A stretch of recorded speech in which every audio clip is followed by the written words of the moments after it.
नमः शिवाय, ओम नमः शिवाय बोलो, ओम नमः शिवाय, ओम नमः शिवाय बोलो, ओम नमः शिवाय, ओम नमः शिवाय बोलो, ओम नमः शिवाय। प्रेम से बोलिए करौली शंकर महादेव की, बोल सच्चे दरबार की, बोल गुरु मैया की, बोल प्यारे बाबा जी की, बोल करौली शंकर महादेव की।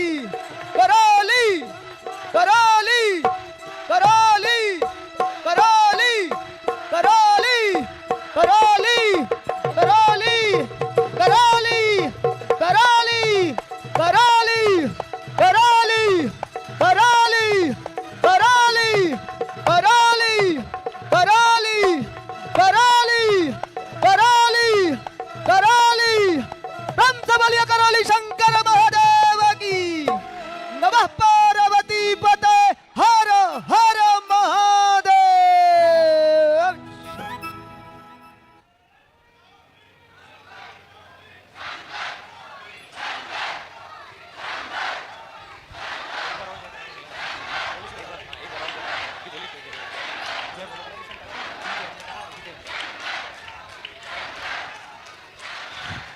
एक बार हम लोग फिर से जयकारा करेंगे।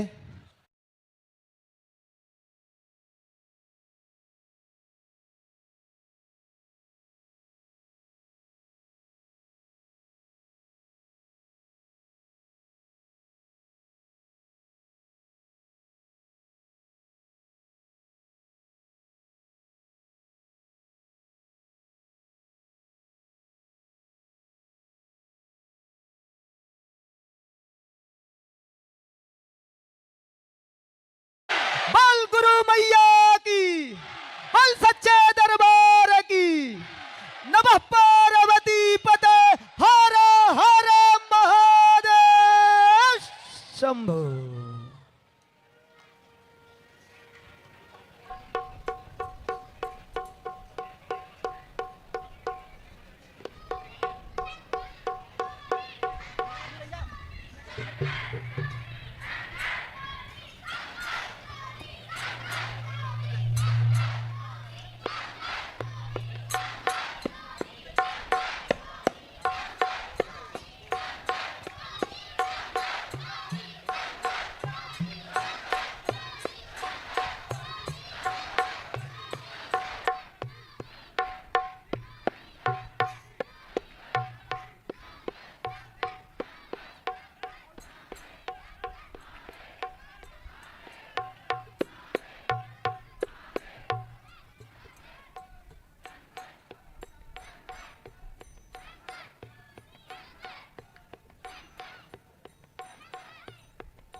ओम बोलिए सदगुरुदेव भगवान की, गुरु माता की, भगवान भोलेनाथ की, माता कामाख्या की, सभी संतों की, गौ माता की, बोलिए सच्चे दरबार की, करौली शंकर महादेव धाम की, गंगा मैया की।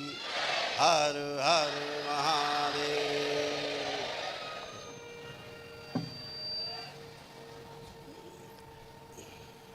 दरबार में आप सभी बाबा के भक्तों का दरबार में स्वागत है। और जो यहाँ हॉल में उपस्थित हैं बाबा के सभी शिष्य, उन सब का भी बहुत बहुत स्वागत है।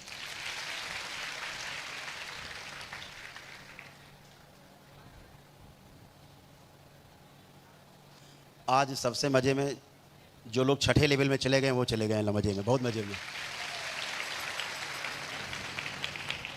जो छठे लेवल की दीक्षा लेके पहुंच गए हैं छठे में, बहुत आनंद में है।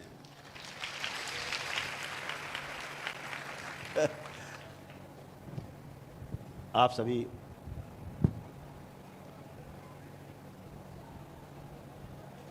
बहुत भाग्यशाली हैं, परम सौभाग्यशाली हैं। आपके अच्छे कर्म, जन्मों जन्मों के अच्छे कर्म किसी न किसी बहाने से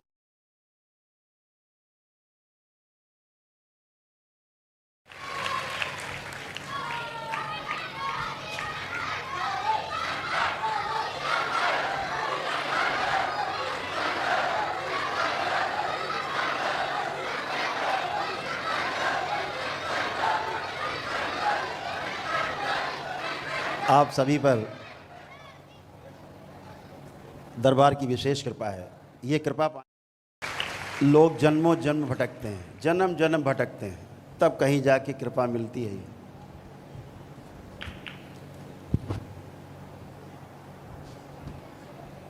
तीन चीज़ें हैं, दया, कृपा और करुणा, तीन शब्द हैं।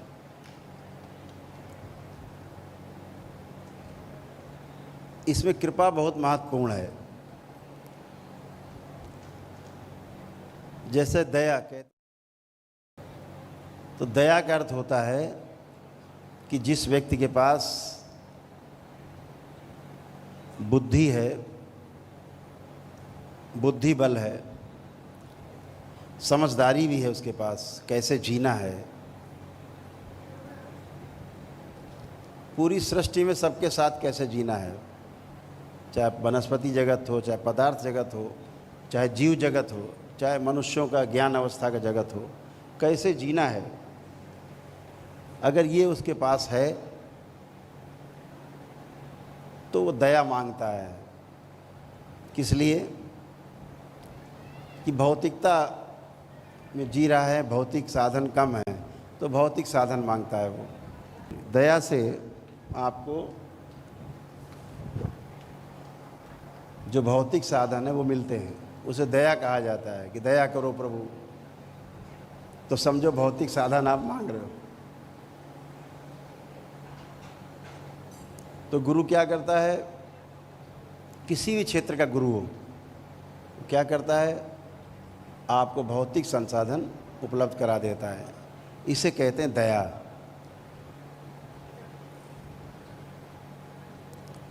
और जब आप कृपा मांगते हो, कृपा चाहिए, तो कृपा का क्या अर्थ होता है?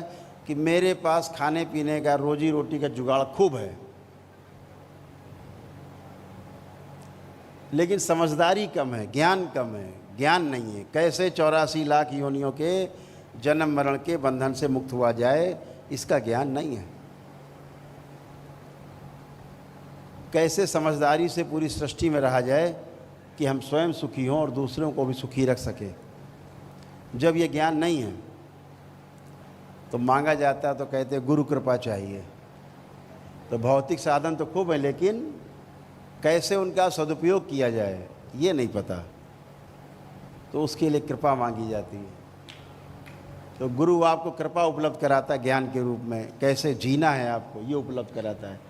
इसे कहा गया कृपा। तभी कहते हैं गुरु कृपा केवलम। गुरु से भौतिक चीज़ें नहीं मांगी जाती, वो तो आपका पुरुषार्थ है, आपका पराक्रम है, अपने पुरुषार्थ से आप प्राप्त करते हो भौतिक संसाधन। तो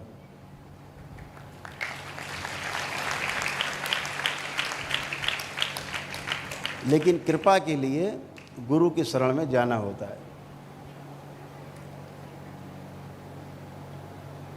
तो उसे कहते हैं कृपा। लेकिन जब दोनों ही आपके पास नहीं होते, ना भौतिक साधन और ना ही जीने की कला, तो कहते हैं प्रभु करुणा बरसाओ मुझ पर। उसे करुणा कहा गया। जब दोनों ही प्राप्त करनी हो तो करुणा के लिए एक बड़ी करुण पुकार, कहते हैं ना, करुण पुकार से जो है अपने प्रभु को हम आंदोलित करते हैं अपने। तो उसे करुणा कहा गया जब गुरु दोनों चीज़ें प्रदान कर देता है एक साथ।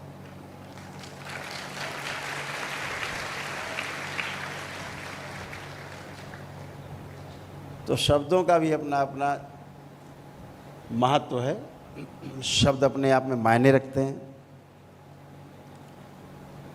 आप सभी मंत्र दीक्षा से आपने शुरुआत की। आप सभी ने तंत्र दीक्षा में प्रवेश लिया। तमाम लोग यहाँ तंत्र दीक्षा के प्रथम चरण में प्रवेश पाए हैं। बाकी लोग दूसरे, तीसरे, चौथे, पाँचवें लेवल पे भी मंत्र दीक्षा के बाद तंत्र दीक्षा प्राप्त की। कल छठे लेवल की दीक्षा भी संपन्न हुई, जहाँ मंत्र गिर जाते हैं।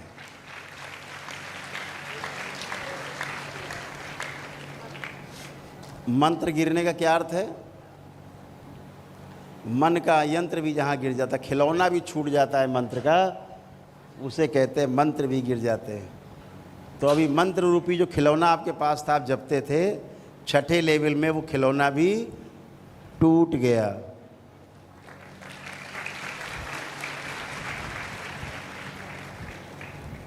छठे लेवल के लोग इस खिलौने को पटक पटक के तोड़ो, मंत्र को, खुली छूट। मंत्र से बाहर निकलना है। ध्यान रखो, अभी तक मंत्र में जो फंसाव रहता है वो 5 चरण तक रहता है। 5वें चरण के बाद इस मंत्र की खूब बखिया उधेड़नी है, पटक पटक के गिरा गिरा के मारना है इस मंत्र को। मन का यंत्र खिलौना, उसी में लगा है मन, उसको भी तोड़ना। छठे लेवल, अभी 21 लेवल तक की दीक्षा में, आगे छठे लेवल से लेकर के 21 तक कोई भी मंत्र नहीं है।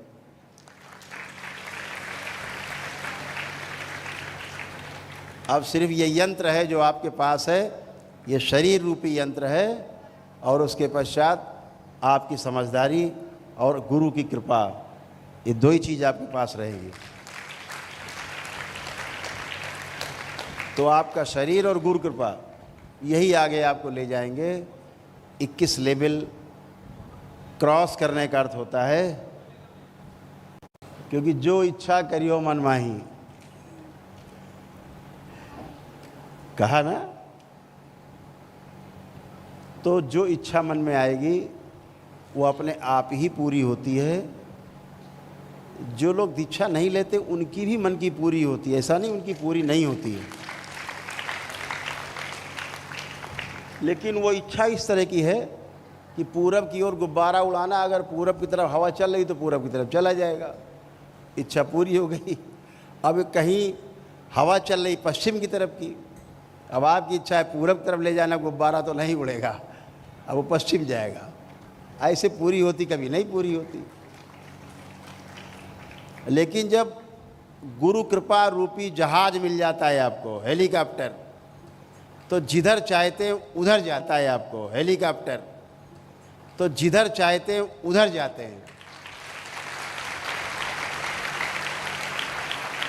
फिर चाहे पूरब जाओ, चाहे पश्चिम जाओ, चाहे उत्तर जाओ, चाहे दक्षिण जाओ, चाहे ज़मीन में उतार आओ, चाहे आसमान में चले जाओ, ये गुरु कृपा है।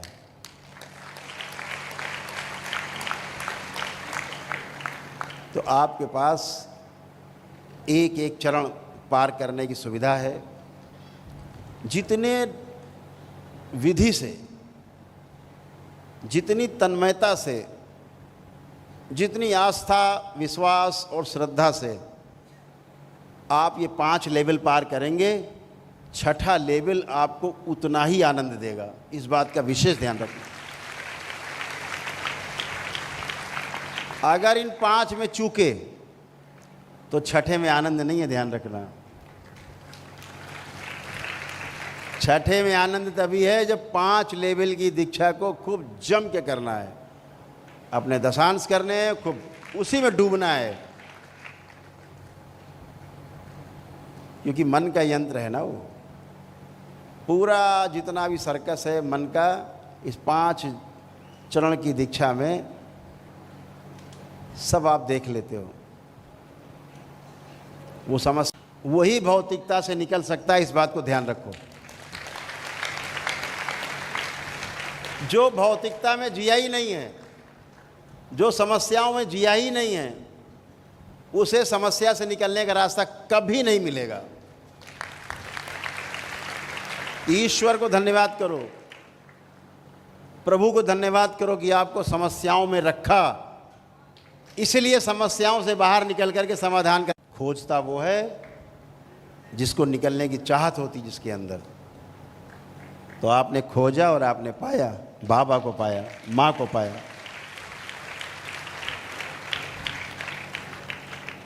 बाबा बहुत करुणा से भरे हुए, करुणा ही करुणा उनकी बरसती है।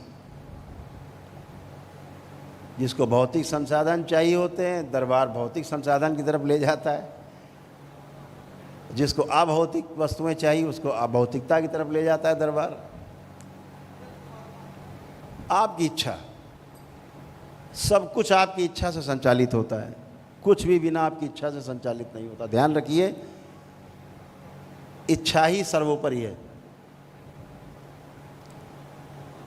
और हम तमाम इच्छाओं को लेके जीते हैं। लोग कहते हैं अनंत इच्छाएं हैं, किताबों में पढ़ा है कभी कभी हमने, इच्छाएं अनंत हैं। हम कहते हैं यहाँ जितने लोग बैठे हुए हो, हमें केवल कागज़ पर 10 इच्छाएं लिख के बता दो अपनी, जो जीवन में करना चाहते हो। 10 इच्छा भी नहीं है, ठीक से बैठ जाना, कापी कलम लेके लिखना मेरी क्या इच्छा है सबसे बड़ी, लिखो। आप 10 तक नहीं पहुंच पाओगे। और तमाम जिम्मेदार लोग कहते हैं इच्छाएं अनंत हैं। अनंत नहीं है, अनंत बिल्कुल नहीं है। इच्छाएं इतनी केवल हैं कि आपकी उंगलियों पर गिनी जा सकती हैं, इससे ज़्यादा नहीं है। और सही की जो इच्छा है वो मुश्किल से 1 या 2 उंगली पे गिनी जा सकती, तीसरी उंगली भी नहीं मिलेगी। तो हम बात कर रहे हैं बेकार की इच्छाओं की, वो 10 में ख़त्म हो जाती है अंदर ही। जो सही की इच्छा है वो 1 ही 2 उंगली में ख़त्म हो जाती है। और सही गलत दोनों गिर जाते हैं तो कोई इच्छा नहीं रह जाती। अभी तो इच्छा होगी, या गलत की होगी या सही की होगी। लेकिन जैसे ही सही और गलत दोनों गिर जाते हैं, इच्छाएं अपने आप तिरोहित हो जाती हैं। तो बिना इच्छा का जो व्यक्ति है वही समाधिस्थ होता है, वही समाधि प्राप्त करता है। ध्यान रखो, जब इच्छा नहीं होगी तो विचार नहीं उठेंगे, जब विचार नहीं उठेंगे तो अंदर कोई एक्सपेक्टेशन नहीं होंगे, कोई आशाएं नहीं होंगी,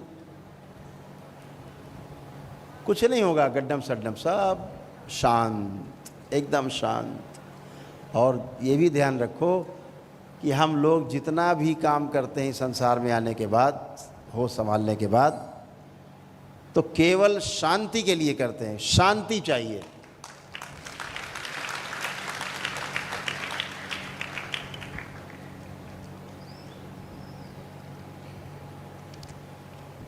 हर काम शांति के लिए। कोई किसी को मारता है बचने के लिए तो शांति चाहता है, ये मर जाए तो हम बच जाएं तो शांति से रहें। देश देश आपस में लड़ते हैं, ये देश ख़त्म हो जाए तो फिर हम शांति से रहें, इसको मिला लें अपने में, फिर शांति से रहा जाएगा। उसके बाद पता लगा दायरा बढ़ गया, अब बगल वाला देश फिर दूसरा आ गया, सीमा रेखा दूसरे की आ गई, अब उससे झगड़ा। अभी जैसे झगड़ा अपना क्या, भारत पाकिस्तान का झगड़ा, अभी पाकिस्तान अपने मिला लिया जाए तो अफगानिस्तान से झगड़ा शुरू हो जाएगा। इसमें क्या फ़र्क पड़ता है? सीमाएं हमने खींच रखी हैं, नियम हमने बना रखे हैं, आशाएं हमने पाल रखी हैं, इच्छाएं हमने पाल रखी हैं, तो उसका कष्ट भी है। लेकिन जैसे ही गिर जाती इच्छा विचार आशाएं, ये छठे लेवल से गिरना शुरू होंगी। जो छठे लेवल पे लोग चले गए हैं वहाँ से गिरना शुरू होंगी। दूसरों के लिए दया उपजेगी, कृपा भी उपजेगी, धीरे धीरे अंकुरित होगा बीज दया का, कृपा का, करुणा का। क्योंकि बाबा ने छठे लेवल में दया, कृपा, करुणा का बीज बो दिया है सब में। अब ये बीज वृक्ष बनेगा, वृक्ष बनेगा, फल फूल लगेंगे, सुगंधित करेंगे, लोगों को आनंदित करेंगे। यही व्यवस्था है, यही तंत्र है।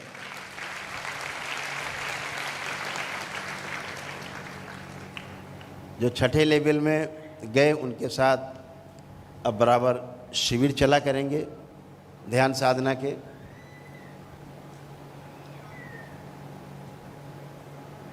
और बहुत अच्छा कर पाएंगे, हम ऐसी आशा रखते हैं कि आपने बहुत प्रयास किया है।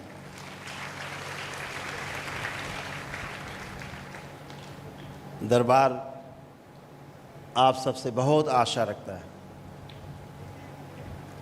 आपको बताते हुए ये खुशी होती है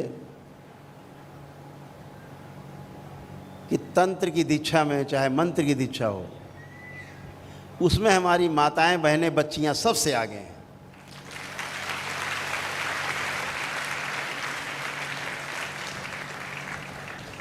क्योंकि माँ की कृपा है, बहुत ज़्यादा कृपा है माँ की। ये पहला दरबार है धरती पे, न पहले था न है और शायद आगे कोई होगा भी नहीं, जहां महिलाओं को पूरा पूरा, बच्चियों को पूरा पूरा सम्मान मिलता है। ये वो दरबार है।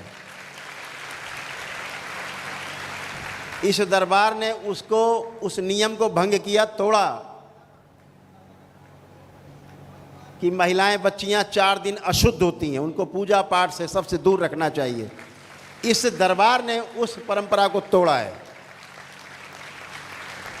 और तोड़ करके प्रमाणित किया है कि मां से ज़्यादा शुद्ध इस पृथ्वी पर कोई नहीं है।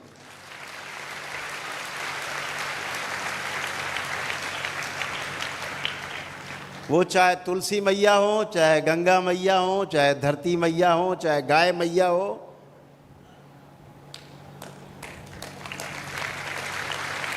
और चाहे अपनी मैया हो,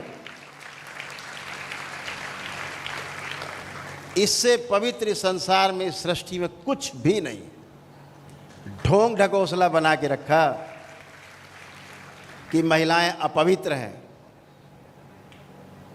हमारे महापुरुषों ने किसी अन्य कारण से वो व्यवस्था बनाई कि इन 4 दिनों में महिलाओं से कोई काम न लिया जाए, क्योंकि शरीर एक संक्रमण के दौर से गुजर रहा होता है।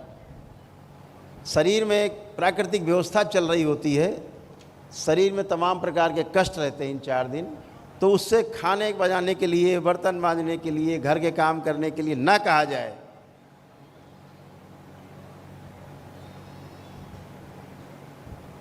आराम करने को कहा जाए, इसके लिए बना नियम। लेकिन ये अपवित्र है, ये बिल्कुल गलत है, एकदम गलत है और महागलत है।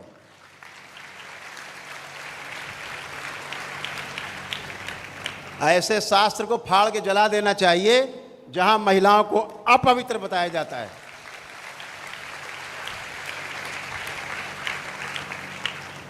इसलिए इस दरबार ने महिलाओं को वर्ष में 365 दिवस में 365 दिवस पूजा पाठ, ध्यान, प्रार्थना, अनुष्ठान, जप, तप सब करने की छूट दी।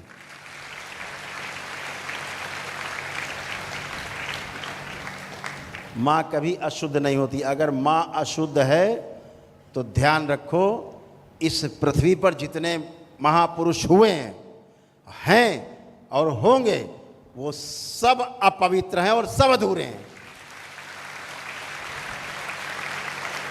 माँ के जिस खून से गर्भ में हम बनते हैं, उसके नाड़ा से लग करके, वो माँ का वही खून होता है जिसको आप अशुद्ध बताते हो, उसी से शरीर बनता है।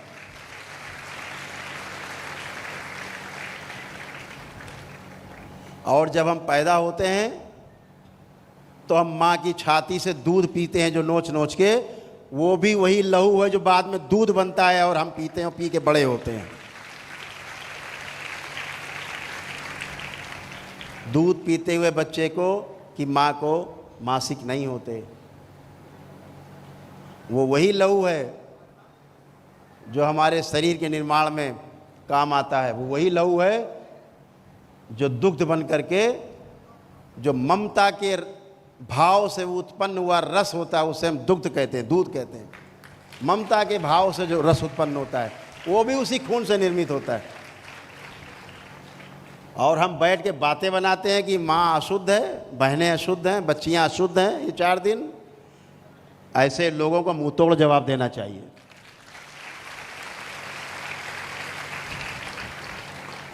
तो हमारे महापुरुषों ने नियम बनाए, इसलिए बनाए ताकि कोई उंगली ना उठाए, कोई कहे ना कि देखो कोई पड़ी हुई है 4 दिन से कुछ काम नहीं कर रही है, क्योंकि ऐसे बना दिया भाई दूर रहो काम से, काम वाम से, ऐसे बना दिया। लेकिन कोई कहे ना, इसलिए नियम बना दिया हाँ भाई 4 दिन छूना ही मत, काम मत छूना। तो जैसे पीपल काटो नहीं लोग कहते, पीपल सबसे ज़्यादा ऑक्सीजन देता है, पीपल का वृक्ष, तो कहते हैं इसमें सब देवी देवता रहते, काटो नहीं तो वंशनाश हो जाएगा, ऐसा कहते। तो डर के मारे नहीं काटते पीपल बरगद लोग, नहीं ये भी काट डाले, सब तमाम तो काट ही डालते, ये भी काट डालेंगे, डरते हैं। तो ऐसे ही 4 दिन बनाए कि काम ना कराएं, हाँ भैया आराम करो बेटा, आप आराम करो, बहू आप आराम करो, बेटी आराम करो। लेकिन कहाँ ले गए घुमा के कि अशुद्ध है इसलिए नहीं छूने देते घर के कामकाज को, एकदम उल्टा बता दिया। अपमान, घोर अपमान नारी का। जैसे एक परंपरा है, किसी की मृत्यु हो जाती किसी की, तो आप घर जाते हैं तो कहा जाता है जिसके घर जाते हैं, जिसकी परिवार में मृत्यु हुई है, वो किसी के पैर न छुए आने वाले के। क्या हो जाता है इन 13 दिन में, 13वीं तक क्यों ना पैर छुए? केवल इसलिए कि घर के लोग दुख में हैं, किसी के पैर छूना भूल सकते हैं बड़े के, तो वो नाराज़ हो जाएगा, हम तो गए बताओ हमारे पैर तक नहीं छुए। परंपरा ये भी है कि 13वीं तक कोई मेहमान आ जाए, कितना बड़ा से बड़ा आदमी घर में आ जाए, उसको छोड़ने गेट के बाहर तक नहीं जाते हैं। हमारे यहाँ क्या परंपरा, कोई मेहमान आए जाने लगता है तो उसको गेट के बाहर तक हम लोग छोड़ने जाते हैं। लेकिन क्या परंपरा बनाई कि इन 13 दिनों में गेट तक छोड़ने नहीं जाना है। इससे कोई भूत प्रेत नहीं हो जाते कहीं कुछ, बड़ा लोग ड्रामेबाजी बना के बताते हैं इसलिए कि भूत पीछे लग जाएंगे, प्रेत आ जाएंगे, बहुत कुछ बताते हैं। केवल इसलिए नहीं जाते, परंपरा बनाई हमारे महापुरुषों ने।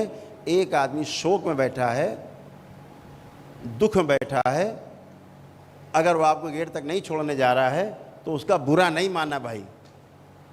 इसलिए नियम बनाया कि वो दुखी है इसलिए नहीं जा रहा है, चला गया नहीं छोड़ने गया, आप बुरा मान जाओगे। तो परंपराएं हमारे अच्छे के लिए बनती हैं, अच्छाई के लिए बनती हैं, इसलिए नहीं बनती कि कोई भूत प्रेत लग जाएंगे, कोई कष्ट हो जाएगा, वो कष्ट हो जाएगा। ऐसे ही माताओं बहनों बच्चियों के लिए परंपरा बनी, ये 4 दिन उनको आराम करने दिया जाए, इसलिए बनी। वो अशुद्ध और पवित्र हैं इसलिए नहीं बनी। इस बात का हमेशा ध्यान रखो। सभी पुरुषों से बहुत विसंगतियां हैं, इस चीज को आपको समाज में ले जाना है, इन सारी कुरीतियों को समाज में ले जाके इसको खंडन करना है, तोड़ना है आपको सबको।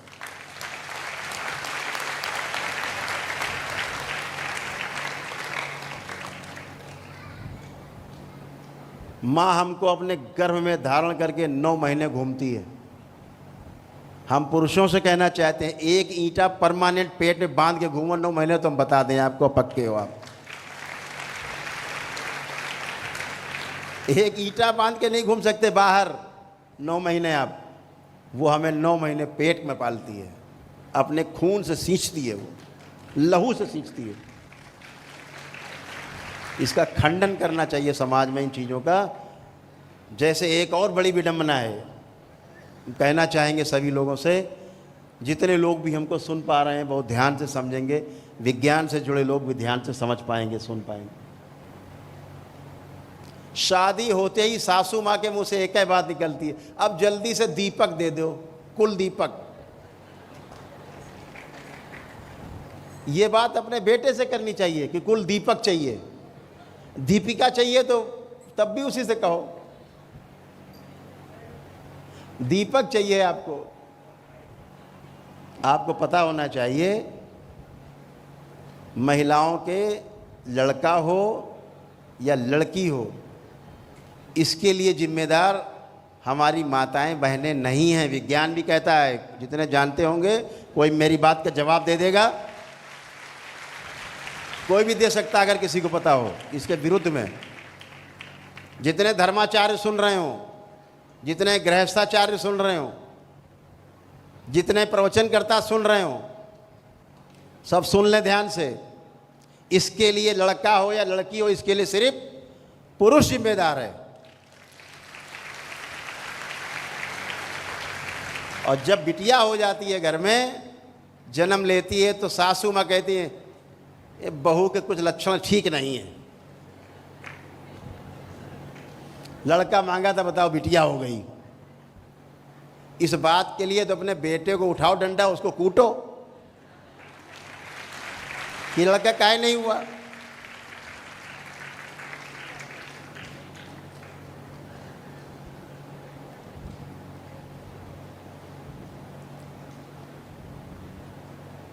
महिला और पुरुष ज्ञान की भाषा में, महिलाओं में होते हैं 24 गुणसूत्र, ठीक है, और पुरुष में 23 और 24 दोनों होते हैं। कितने होते हैं महिलाओं में? 24, और पुरुष में 23 और 24 दोनों होते हैं। तो महिलाओं के जब पत्नी के 24 में जब पुरुष के 23 जुड़ते हैं तो कितने हो गए? 47। तो जब 47 होते हैं तो क्या बनता है? लड़का। स्त्री के 24 और पुरुष के मिल गए 23, तो कहाँ से आए? पुरुष से आए 23, 47 हो गए। तो क्या बना? लड़का, एक कम। और जब पुरुष के स्त्री के 24 से पुरुष का 24 का वाला गुणसूत्र मिलता है तो क्या बनता है? लड़की। तो लड़का या लड़की होने के लिए जिम्मेदार पुरुष है कि स्त्री है? पुरुष है। स्त्री में तो 24 ही है, हमेशा रहते हैं 24 गुणसूत्र। तो पुरुष से जब 23 आए तो लड़का बन गया, पुरुष से जब 24 मिले तो लड़की बन गई। तो डंडा लेके पहले सासू माँ को, पहले पति देव को कूटना चाहिए आपके कि काहे तुमने जो है 24 मिलाए। लेकिन इसके लिए जिम्मेदार किसको मानते हैं? स्त्री को। तलाक हो जाते हैं, अरे बिटिया बिटिया इसके पैदा हो। अरे लड़के को मारो, डंडों से पीटो अपने, इसकी वजह से बिटिया बिटिया। और तुम्हें पता नहीं है वो सासू माँ भी कभी बिटिया थी जो अपनी बहू से पुत्र की उम्मीद करती है। न सासू माँ तुम होती तो ना तुम्हारा लड़का होता, और ना ही बिटिया होती जो शादी करके लाए हो, तो ना कोई संतान होती और ना कोई सृष्टि में आगे बढ़ता, सब खत्म हो जाते। इसलिए माँ सर्वोपर, ये माँ सबसे ऊपर है, ये ध्यान रखो। तो इस भ्रांति को तोड़ना है। जब कोई समाज में बात आए कि इसलिए तलाक हो रहा है कि उसकी बिटिया बिटिया हो रही, इसलिए प्रताड़ना मिलेगी, बिटियाँ हैं उनके, ध्यान रखो इस प्रताड़ना को उसके पति को मिलना चाहिए। यहाँ उल्टा खेल चल रहा है। सारा अपमान का दंश जो जितना भी है वो महिला झेलती है परिवार में। इससे बचना है। ये सब विखंडन जो परिवार में है, ये सब गलत जानकारी के अभाव, जितनी जानकारी के अभाव में है, जो सही जानकारी है उसके अभाव में है। गलत जानकारी के कारण परिवार में ये तमाम बातें पैदा होती हैं। तो इन सबको खंडित करना है। समाज में जितना भी है हम आपको बताते जाएंगे। सैकड़ों चीज़ें ऐसी हैं जो परंपरा के रूप में रखी हैं, किसी कारण से उसको कुछ और बना दिया आदमी ने अपने स्वार्थ में।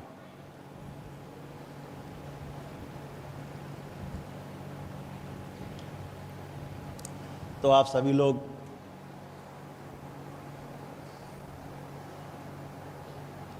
इस दरबार में जो उपस्थित हैं, एक छोटे से संकल्प के लिए तैयार हो जाएंगे। तो उनमें सबसे पहले जो संकल्प होगा उनका होगा जिन्होंने तंत्र दीक्षा के प्रथम चरण में प्रवेश किया। किधर बैठे हैं प्रथम चरण वाले?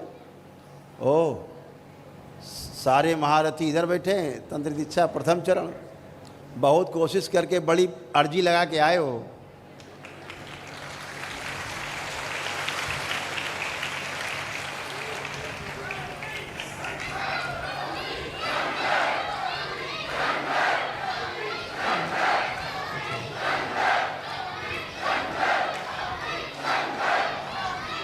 बोलिए सदगुरुदेव भगवान की। अब तो अर्जी पूरी हो गई, अब क्या है।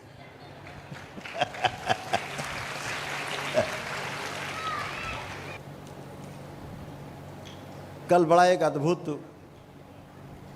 दृश्य रहा चयन में, पात्रता में, कि लगभग 99% लोग चयन हो गए।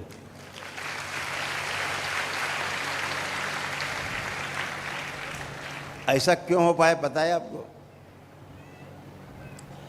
माँ के इस महापर्व पर, जो इस वर्ष जून में मनाया आप लोगों ने, सब लोगों ने, हम लोगों ने, इस महापर्व पर माँ पूरी की पूरी करौली शंकर महादेव धाम में पधार गई है।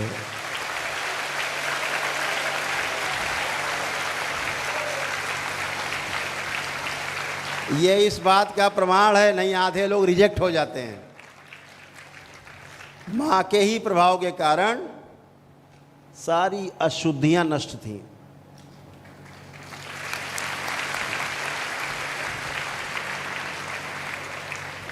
आप देख रहे थे, कोई जरा सा अशुद्ध भी था, एक दो बच्चे आए मेरे सामने, खड़े हुए, धड़ाम से गिरे, उठ के खड़े हो गए, अचयन हो गया, खत्म, दीक्षा हो गई, सब गंदगी खत्म सेकंड में। देखा होगा आपने, एक दो लोग आके गिरे, खड़े हुए, हिले, धड़ाम गिरे, फिर उठ के हम मुँह पूछ के खड़े हो गए। हमने तो कुछ किया नहीं।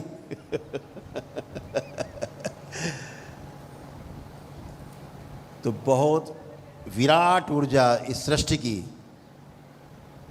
केंद्र, शक्ति का जो केंद्र है, इस माँ के महापर्व के बाद से करौली शंकर महादेव धाम है।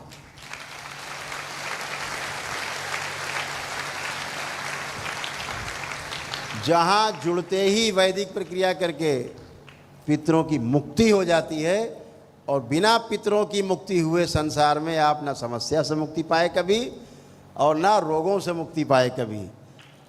आप दरबार से जुड़े, समस्याओं से भी तमाम मुक्ति पाई, और रोग कष्टों से तमाम मुक्ति पाई, और मुक्ति पा रहे हैं उन कष्टों से धीरे धीरे धीरे धीरे अपने आप, जप से, तप से, अनुष्ठान से, अपने संकल्प से, अपनी प्रार्थना से आप दिन प्रतिदिन अच्छे और अच्छे और अच्छे होते जा रहे हैं।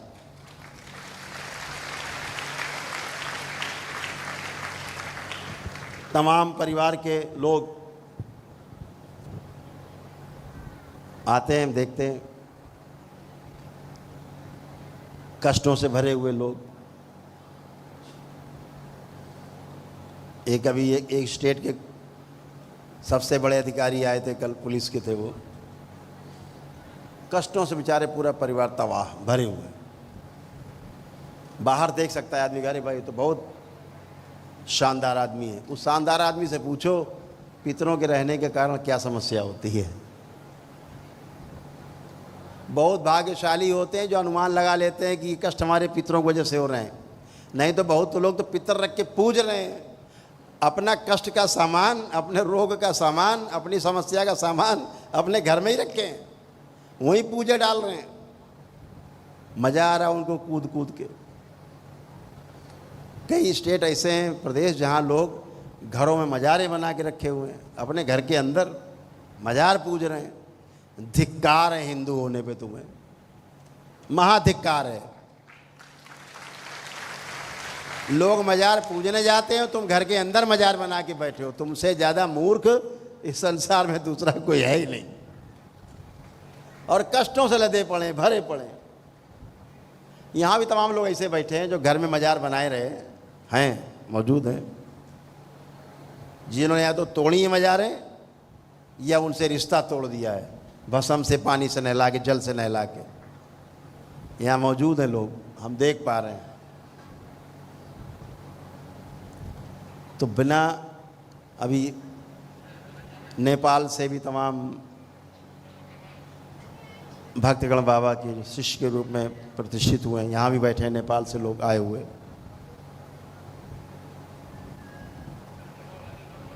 अभी नेपाल के राज परिवार से आ रहे हैं लोग, अभी आने वाले हैं। उनका शायद हेलीकॉप्टर यहाँ उतरेगा चकेरी में या पुलिस लाइन में, अभी आज ही आने वाले हैं।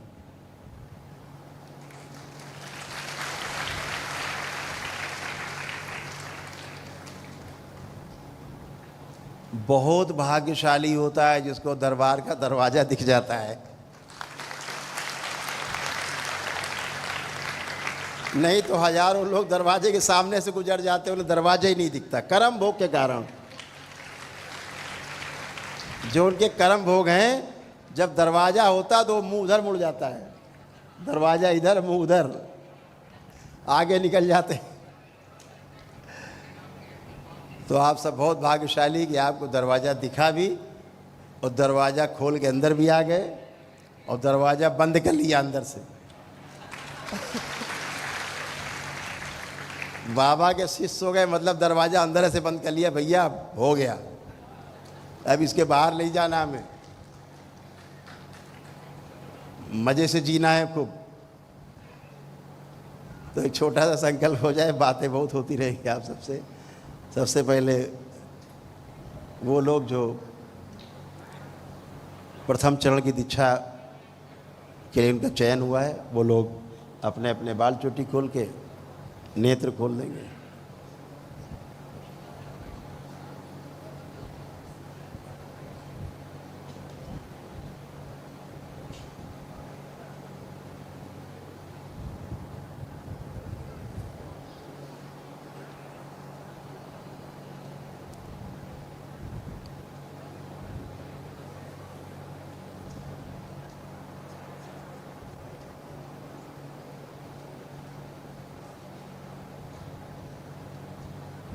एक सूचना आपको इसी बीच में दे दें कि हरिद्वार का जो अपना करौली शंकर धाम है, जैसे यहाँ सारी पूजा अर्चनाएँ होती हैं, सारे हवन, वनडे, महाहवन, जितने भी प्रक्रिया यहाँ होती है, आने वाली 1 तारीख से सारी प्रक्रिया हरिद्वार में शुरू हो जाएंगी।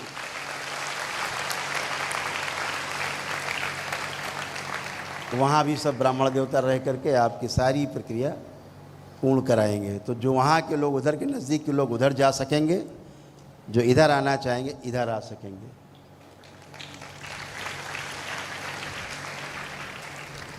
और अमावस्या के 1 दिन पहले से अमावस्या के 1 दिन बाद तक 3 दिन कथा हुआ करेगी यहाँ, कथा। उस कथा में बैठ करके ही आपके पितृ सदा के लिए मुक्त हो जाएंगे।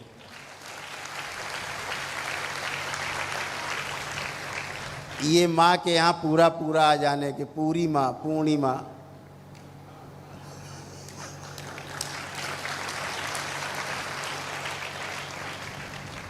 पूर्णिमा माने ना पूरी माँ।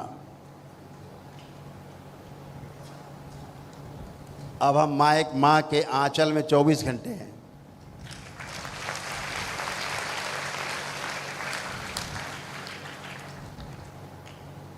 पहले माँ का अंश था, काम करता था, माँ के अंश काम करते थे। कभी माँ जो है आंचल में रख के दुलरा के बिस्तर में लिटा देती थी। अब माँ परमानेंट स्वयं है, 24 घंटे माँ के आंचल के नीचे। अब इस धरती में कोई पैदा नहीं हुआ जो आपको टोना टुटका जादू टोना करके,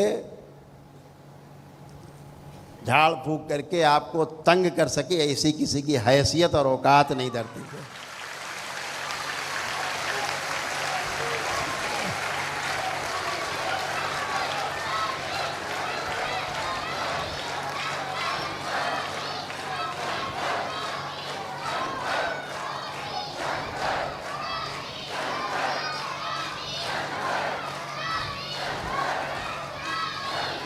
जब मैं 2018-19 में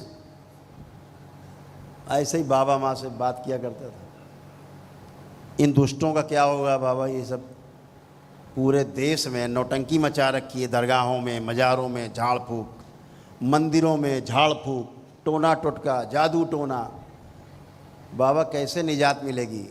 अंदर एक क्रोध आता था उस नादानी में कि इनका क्या करे। बाबा मुस्कुराते थे, पान चबाते रहते थे।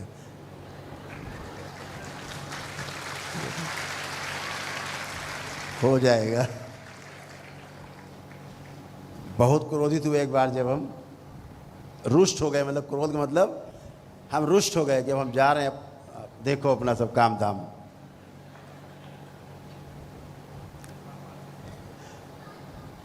तो बोले 2025 का इंतजार करो।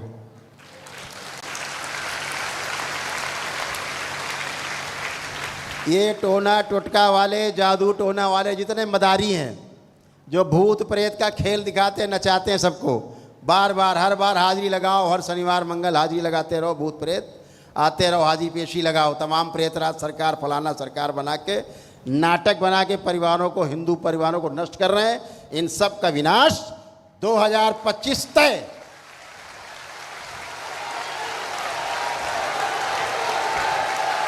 नहीं रहेंगे सब, ये सबको दंड भोगना होगा, मां से दंड पाएंगे, सब दंड पाएंगे, कठोर दंड। ऐसे लोगों के घर में उनके बच्चे नाचेंगे, उछलेंगे, हाजिरी पेशी लेंगे।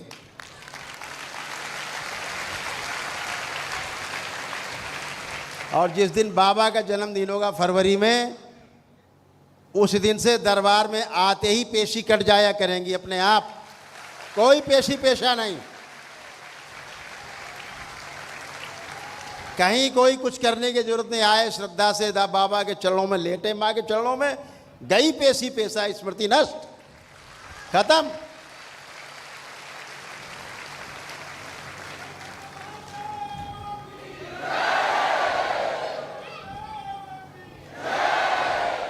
जो लोग योग्य होते जाएंगे, क्योंकि आगे जगह जगह दरबार बनेंगे करौली शंकर महादेव के।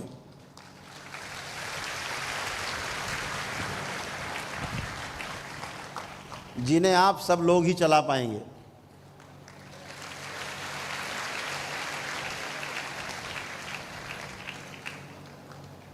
ये मत सोचो कि आपने इतने दीक्षा के बाद, इतने मंत्र जप के बाद कोई शक्ति आप में नहीं है। आप में शक्ति हिलोरे मार रही है आसमान तक।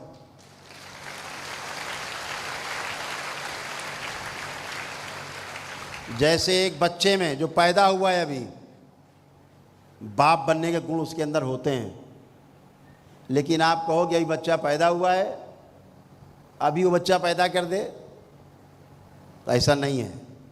उसके लिए समय है, उसका इंतज़ार आप लोग कर ही रहे हैं। चरण दर चरण आप आगे बढ़ रहे हैं। जो छठे लेवल में पहुंच गए, खेल सारा स्मृतियों का है, सारा खेल स्मृतियों का है। छठे लेवल में पहुंच चुके लोग हों, चाहे दरबार की सेवा हमारे बच्चे सब बैठे हैं, अब वो हों, ये सब छठे लेवल में चल रहे हैं, और आगे लेवल में आएंगे। ये छठे से भी आगे हैं, ये सेवा से वहाँ पहुँच रहे हैं।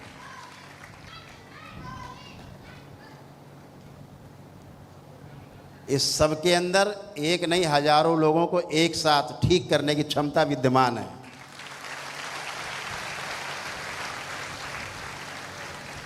आप मुंह से बोलोगे, सामने वाले को होने लगेगा।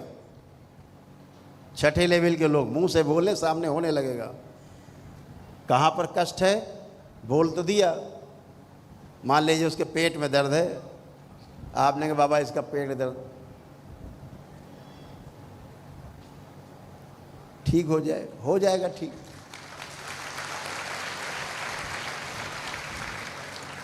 लेकिन वो पेट के दर्द आप में होने लगेगा।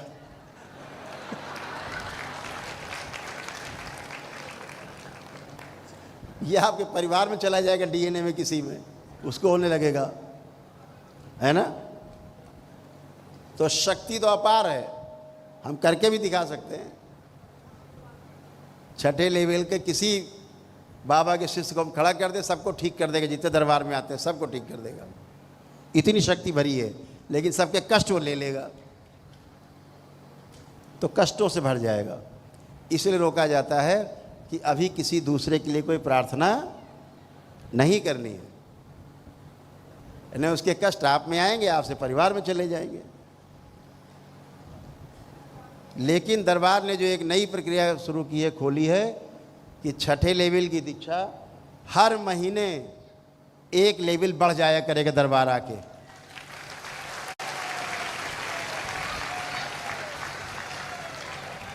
हर महीने एक लेवल बढ़ेगा, 7, 8, 9, 10, 11, 12, 13, 14, 15।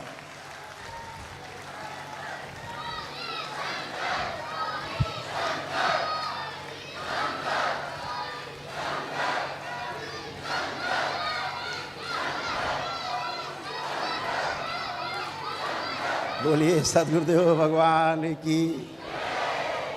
अब सपोज करो आप पहुंच गए 15वें लेवल पे। अब शक्ति अपार है, भरी पड़ी हिलोरे मार रही है, संभाले नहीं संभल रही, इतनी ऊर्जा है।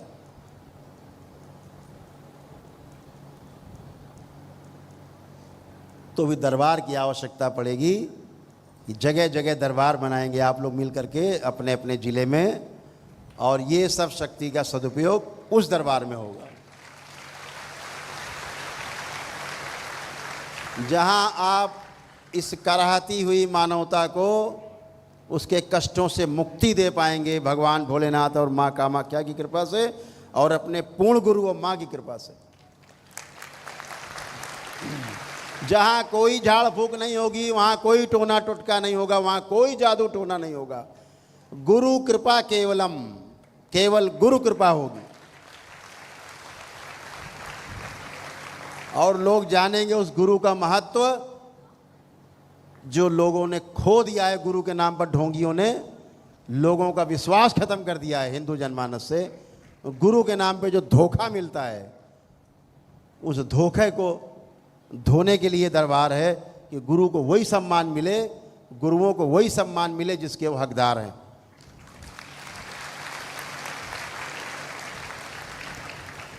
तो बहुत सुंदर है कि आप सभी एक एक कदम तेज़ी से बढ़ रहे हैं।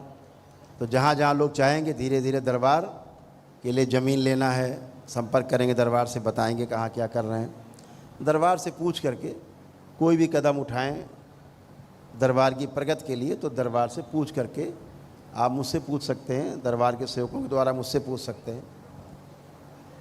और धीरे धीरे एक एक कदम बढ़ाते जाएंगे, दरबार बनते जाएंगे। और वैदिक प्रक्रिया के द्वारा, एकदम वैदिक प्रक्रिया, जैसे दरबार में आपकी वैदिक प्रक्रिया होती है, उस तरह से देश भर में हजारों जगह आप ये सब कर पाएंगे और पूरी ताकत से कर पाएंगे। आप गर्व से कह पाएंगे कि हम पूर्ण गुरु के शिष्य हैं। और जो कहेंगे वो आपके सामने, सबके सामने प्रमाणित होगा कि हाँ वाकई में पूर्ण गुरु के ये शिष्य हैं।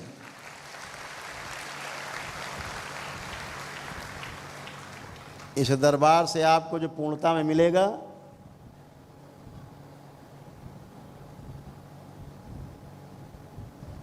वो महामंत्रों में एक महामंत्र है, उसको बोलते हैं वाक सिद्धि। वाक सिद्धि माने जो बोला सो हुआ। कितना बड़ा मंत्र है ये।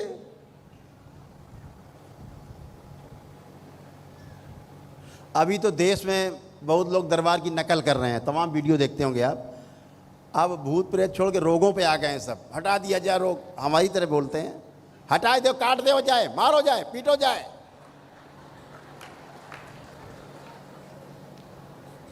जाए उल्टो कर दो जाए।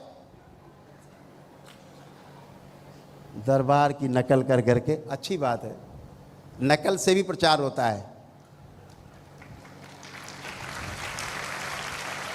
लेकिन ध्यान रखो नकल हो सकती है लेकिन बराबरी कभी नहीं हो सकती।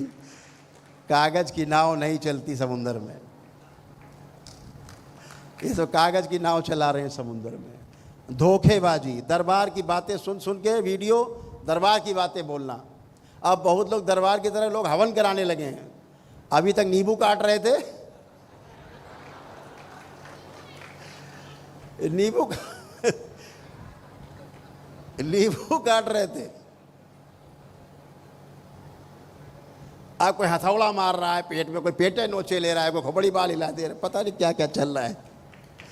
कुछ दरबार के नियम लागू कर दिए, हवन करो जल्दी, हवन कुंड बना डाले लोगों ने। धोखाधड़ी, ये धोखा चलने वाला नहीं है, सब नष्ट होंगे।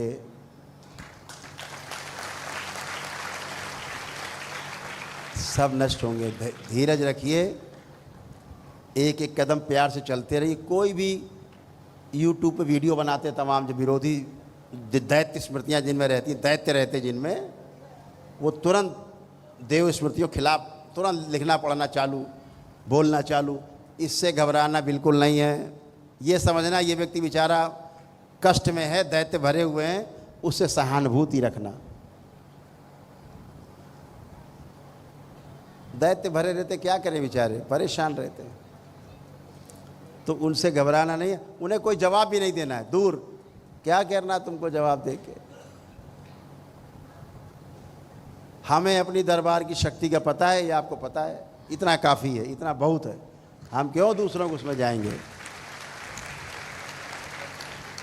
तो जब बाबा का जन्मदिन आएगा तो बहुत बड़े बड़े आमूल चूल परिवर्तन होंगे, और इसीलिए दरबार, बड़े बड़े दरबारों का निर्माण तमाम जिलों में स्वयं करवा रहा है। नियम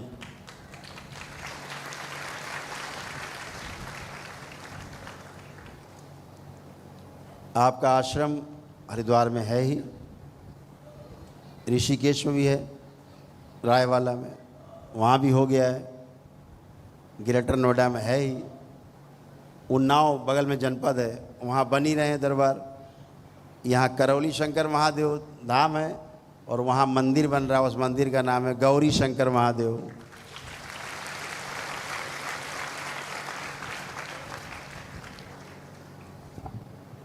गौरी शंकर महादेव।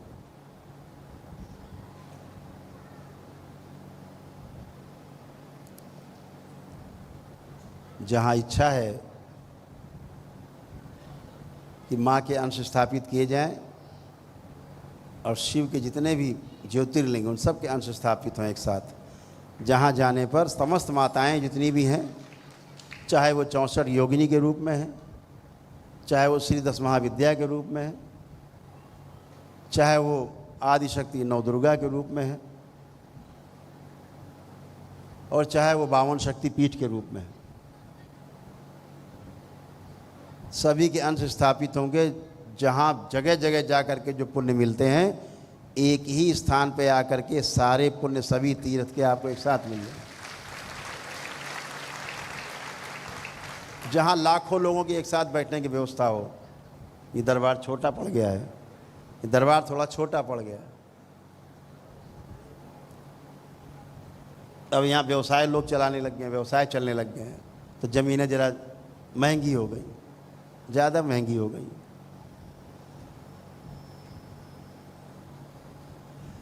तो इन सबको महंगे में रहने दो, हम लोग सस्ते में चलेंगे।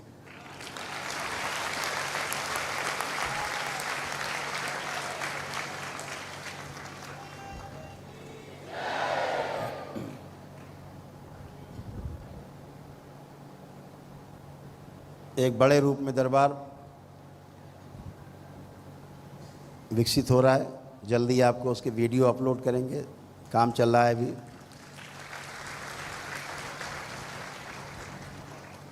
तो ये सब की आवश्यकता आपको पड़ेगी भविष्य में, इसलिए दरबार ने ये चीज़ें शुरू की हैं। आपके ज़िलों में भी जहाँ छोटी छोटी ज़मीनें हों, छोटे छोटे दरबार बनाए जा सकते हैं, जहाँ पे ध्यान भजन पूजन तो होते ही रहे। कम से कम जब वो शक्ति खुलेगी कि अब दूसरों को भी स्वस्थ करना है, तो वही जगह काम आने लगेगी।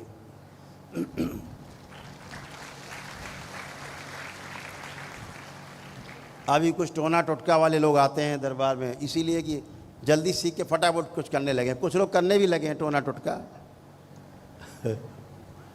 और फिर रोते हुए यहाँ आते, गुरुजी किडनी गई। अब जो दूसरे किडनी जा रही थी और तुम उसका कष्ट ले लोगे तो किडनी तो जाएगी, लीवर भी चला जाएगा साथ में। तो इसीलिए आप सब समझदार हैं, हमारी बात को समझ पा रहे होंगे। वो क्षण भी आएगा जब आप पूरे मन से जिसके लिए आपने सब दीक्षा ली है अपने लक्ष्य को भी प्राप्त करेंगे और लोगों की सेवा भी कर पाएंगे, दोनों काम कर पाएंगे। इसलिए समय का इंतज़ार करना है, उसकी प्रतीक्षा करनी है। दरबार आपको एक एक कदम चलाएगा और जब उस स्थान पर आपको ला के खड़ा कर देगा कि जब किसी के आप कष्ट नष्ट करेंगे तो वो कष्ट आपके अंदर नहीं आने पाए हैं, तब आपको उसकी अनुमति प्रदान करेगा। उसके लिए विशेष दीक्षा का प्रोग्राम होगा दरबार में, विशेष रूप से आपको दीक्षित किया जाएगा उसके लिए, ताकि आप उस सेवा को कर सकें। पूरे विश्व में कहीं पर भी कर सकते हैं, पूरे संसार में।